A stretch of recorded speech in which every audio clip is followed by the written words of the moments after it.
आज हम प्राप्ति भुगतान खाता एवं आय व्यय खाता तैयार करना सीखेंगे। इसमें आपका क्वेश्चन दिया हुआ है, निम्नलिखित सूचनाओं के आधार पर प्राप्ति भुगतान खाता व आय व्यय खाता तैयार कीजिए। तो प्राप्ति भुगतान खाता और आय व्यय खाता तैयार करेंगे हम। इसमें आपको दिया हुआ है चंदा, गत वर्ष के चंदे 2400, चालू वर्ष के चंदे जो वसूल हुए हैं 21,600 और जो चालू वर्ष के चंदे प्राप्त नहीं हुए हैं वो है 3600। तो जो प्राप्त नहीं हुआ है इसे हम नहीं लिखेंगे, इन दोनों को लिखेंगे। ठीक है, तो हम यहाँ रिसीप्ट एंड पेमेंट अकाउंट बनाएंगे और यहाँ हमारा जो चंदा है सबसे पहले हम यहाँ बैलेंस लिखेंगे, उसके बाद टू सब्सक्रिप्शन डाल के 2400 और 21,600 मिलाकर 24,000 हो गया। क्लियर है? इसके तो हमने 2400 और 21,600 दोनों लिख दिया है, 3600 हम यहाँ पर नहीं लिखेंगे। इसके बाद है प्राप्तियाँ, कमरे का किराया 1200 और क्रीड़ा शुल्क 7200 और जलपान से प्राप्त राशि, ये भी हम अपने इस खाते में मेंशन करेंगे। देखिए 1200, 7200 और 14,800 तीनों हमने ये लिख लिया। इसके बाद हम टोटल कर देंगे क्योंकि यहाँ पर और कुछ नहीं आएगा।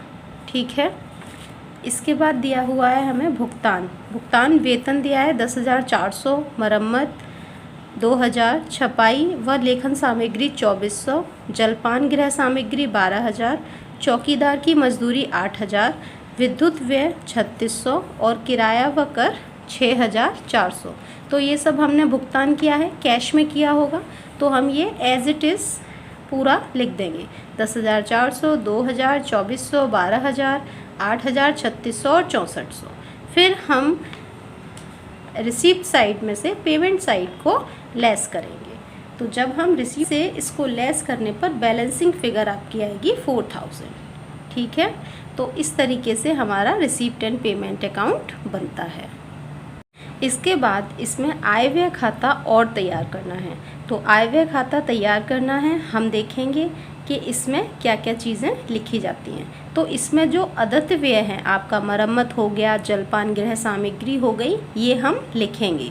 और ये जो आपका कैश बैलेंस था ये हम रिसीप्ट्स एंड पेमेंट अकाउंट में लिख चुके हैं। ठीक है, तो अब हम इसे बनाते हैं। तो इसमें इनकम एंड एक्सपेंडिचर में आपके जो खर्चे हुए हैं वही आते हैं और इनकम में आपको कहाँ कहाँ से इनकम हुई है ये आते हैं। तो 2,400 रुपये ये गत वर्ष के हैं, यानी कि लास्ट ईयर के हैं। आय व्यय खाता बनाते समय हमें चालू वर्ष की मदों को लिखना होता है, जैसे 21,600 और 3,600 ये दोनों प्लस होके आ जाएगा।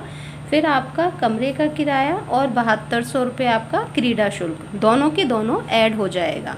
यहाँ जलपान राशि आपकी 14,800 है, लेकिन 12,000 और आपकी एक और एडजस्टमेंट दिया हुआ है, इन दोनों को प्लस करके इसमें से लेस कर देंगे। ठीक है, फिर इसके बाद हमारे जो भी भुगतान हमने किया है वो सभी भुगतान हम एक्सपेंडिचर साइड लिख देंगे।